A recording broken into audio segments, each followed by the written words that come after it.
Amigos televidentes, y tal como lo habíamos anunciado, nos acompaña esta mañana el economista Carlos Julio Emanuel del Foro de Economía y Finanzas. Qué gusto tenerlo con nosotros esta mañana, economista. Bienvenido. Muchas gracias, Luis. Veíamos allí protestas y manifestaciones por parte del brazo indígena, que corresponde y representa a varios de los movimientos y organizaciones del Ecuador. Dicen no al incremento de los combustibles, dicen no a la posibilidad de la privatización de los sectores estratégicos y dicen no al gobierno en la implementación de estas medidas. ¿Por qué? ¿Son válidas, cree usted, estas manifestaciones, estas protestas en rechazo a la adopción de estas medidas? Bueno, yo creo que es una reacción a la crítica situación que vive el país. Los ecuatorianos, especialmente las clases populares, están sintiendo el efecto de una recesión que viene ya por algunos años. De manera que estas protestas hay que analizarlas en ese contexto. Por otro lado, este gobierno no ha producido todavía un programa económico que incluya todas estas variables, que permita, por ejemplo, acudir al Fondo Monetario Internacional, obtener créditos más baratos, en lugar de andar corriendo en busca de recursos, como ocurrió el día de ayer en una operación crediticia que ya es de dominio público. $1.000 millones en emisión de bonos como un mecanismo de financiamiento que, según advierte el ministro de Economía y Finanzas, va a permitir cubrir nuestros déficits en un 12.5% de lo presupuestado para este año. Ese es justamente el problema, Luisa. El propio gobierno ha dicho que necesita este año entre 8 y 9.000 millones de dólares. Si son 8.000 millones, el 12,5% exactamente da 1.000 millones de dólares. Pero entonces faltan todavía 7.000. Entonces hay que seguir buscando mes a mes. Y ese es el problema básico de la economía ecuatoriana, de que están hechas las cosas de tal suerte que todos los meses el ministro de Finanzas tiene que andar buscando entre 700 y 800 millones de dólares para cuadrar la caja. Eso definitivamente no es sostenible. Ahora, usted ha señalado que Ecuador no tiene un programa integral de economía que permita no aplicar medidas parches, sino ir a solucionar un problema de fondo. Específicamente, ¿cuáles son los puntos que debe contener un programa integral de economía para el Ecuador de acuerdo a su realidad actual? Bueno, de acuerdo a los criterios internacionales, porque a veces cuando uno da opiniones sobre el país, se considera que de repente es una crítica de carácter político y como desde tiempos de antaño se conoce que nadie es profeta en su tierra, es una frase bíblica. Entonces veamos lo que dicen los organismos internacionales. Por ejemplo, una noticia que debe preocuparle al gobierno nacional es aquel dato que proviene de la Fundación Heritage de Washington, que produce año a año el índice de libertad económica. ¿Cómo estamos el día de hoy en libertad económica en comparación con el resto del mundo? ¿En qué ubicación estamos? Estamos en la ubicación 170 de 180 países. ¿A quién le ganamos? Bueno, le ganamos a Venezuela, que está en el puesto 179, Corea del Norte está en el puesto 180. O sea, estamos en el mismo grupo de Cuba, Bolivia, Zimbabue, es decir, países con economías fallidas. ¿Y por qué estamos allí, Luisa? Porque justamente no hemos podido desarrollar un programa económico que no solamente analice y profundice en estos desequilibrios económicos que son evidentes y que producen estas protestas que usted comentaba hace un momento, sino que tampoco hemos acometido uno de los grandes males de que padece el país, no solo su economía, que es la corrupción. Ese índice de libertad económica se enfoca básicamente en la poca habilidad que ha tenido el gobierno ecuatoriano y que la tiene para combatir uno de los más grandes flagelos que ha venido azotando al Ecuador, que es la corrupción. Vuelvo entonces a ese punto. ¿Qué parámetros o qué acciones en concreto debiera tomar el gobierno nacional para poder combatir la corrupción, para poder enfrentar el momento de crisis por esta economía fallida que tenemos y para poder cambiar o mejorar la situación económica del país? Para combatir la corrupción basta simplemente que el presidente de la República cumpla con su promesa de campaña, que era la de constituir en el Ecuador, con el apoyo de las Naciones Unidas, una comisión internacional contra la impunidad como existe en Guatemala. Esa es promesa de campaña y las promesas deben cumplirse. Porque mire usted, Luisa, Todos los días estamos conociendo hechos de corrupción, estamos en un océano de corrupción. ¿Y qué hemos hecho de manera efectiva para combatirlo? Absolutamente nada. Mire usted, ayer circulaba un video de las declaraciones de un ex alto directivo de Odebrecht, de cómo había entregado coimas y comisiones a personajes del gobierno anterior.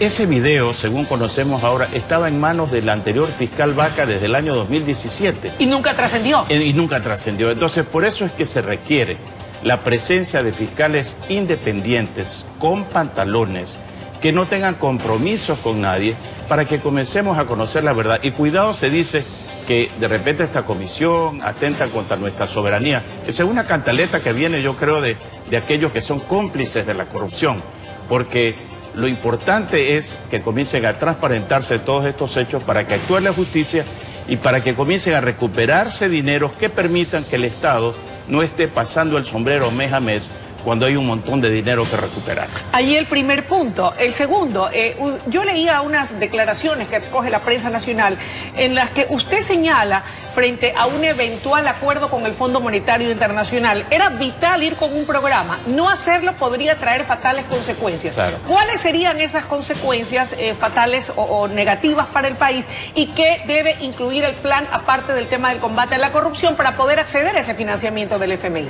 Bueno, es que para ir al Fondo Monetario Internacional y no ser presa de lo que quieran los funcionarios del Fondo Monetario Internacional, y recuerden que yo trabajé en el fondo, de manera que conozco desde adentro cómo actúa esa institución, uno tiene que tener un programa, porque si no tiene el programa, el fondo se lo hace, y se lo hace según el criterio de la gente del fondo, que no conoce realmente a plenitud la realidad económica del país. Mire, hace algún tiempo, creo que con usted mismo en este programa, yo le planteaba que una de las bases para comenzar a arreglar los asuntos económicos del país era reestructurar la deuda externa. No hemos hecho absolutamente nada al respecto. Y por eso lo que estamos pensando es cómo conseguimos plata para pagar deuda. De repente la deuda que ayer se ha contratado al 11% de interés, habrá que ver cuál es la tasa que está en el cupón de la deuda. Se dice hoy día que es 10,75, yo más bien creo que fue 11. Es la más alta que ha conseguido este gobierno. Ya no me refiero al gobierno de Correa.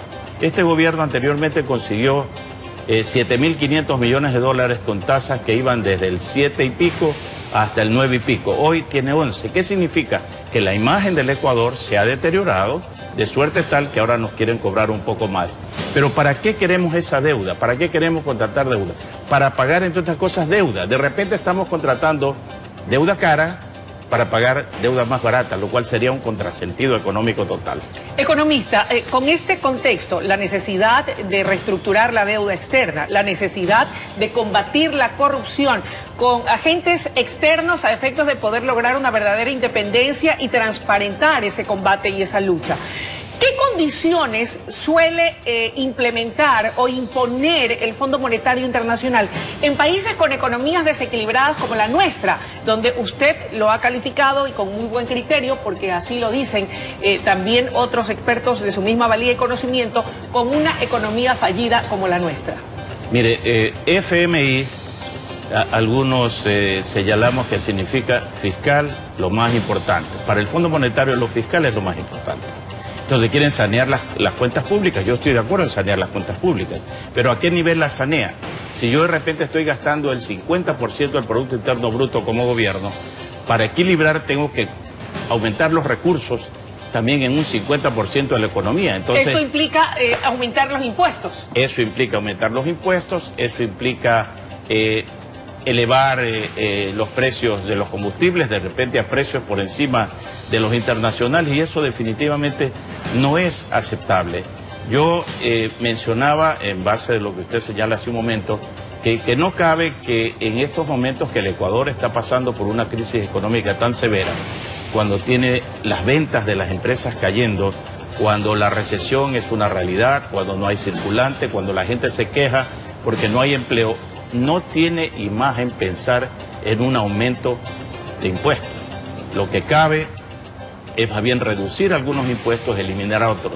Esa es justamente el tema donde debería haber una negociación con el Fondo Monetario Internacional y preparar un acuerdo, y yo lo decía no en términos peyorativos de ninguna manera, que si en el gobierno ecuatoriano no existe la voluntad o la capacidad para hacer un programa económico que sea aceptable para el Fondo Monetario Internacional, bien cabría que el Ecuador envíe una misión a la Argentina, donde hace pocos meses consiguieron, a través de un programa económico muy bien estructurado, que el Fondo Monetario les entregue 58.000 millones de dólares. Entonces, esto no es nada nuevo. ¿Se puede replicar aquí en el Ecuador? Por supuesto. Mire, en la época que yo estaba en la gerencia del Banco Central, que estaba el economista Dajic en la Junta Monetaria, que estaba el economista Suet en el Ministerio de Finanzas, el gobierno de Costa Rica pidió asesoría al gobierno ecuatoriano porque nosotros habíamos tenido éxito en la reestructuración de la deuda.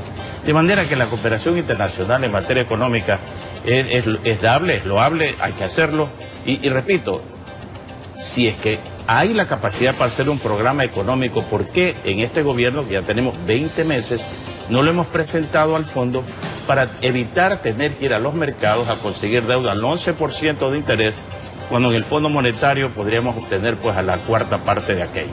El tiempo de la entrevista ha concluido. Quiero agradecerle sus valiosos criterios y nos queda muy claro que, pues, como usted bien señala, y un poco por resumir lo que se ha dicho, tenemos la necesidad imperiosa de presentar un programa integral, bien elaborado ante el Fondo Monetario Internacional, que incluya, ¿por qué no?, medidas como el tema de la reestructuración de la deuda externa y un combate feroz, a rajatabla, firme contra la corrupción. Así es, exactamente. Le agradecemos muchísimo. Ha sido la intervención del economista Carlos Julio Manuel del Foro de Economía y Finanzas, presente esta mañana aquí en La Noticia, primera emisión. El año es duro, difícil, y el gobierno, ha dicho él, debe tomar medidas inmediatas. Ya son 20 meses. Tenemos que actuar ya. Vamos a una pausa y enseguida regresamos con mucho más desde La Noticia.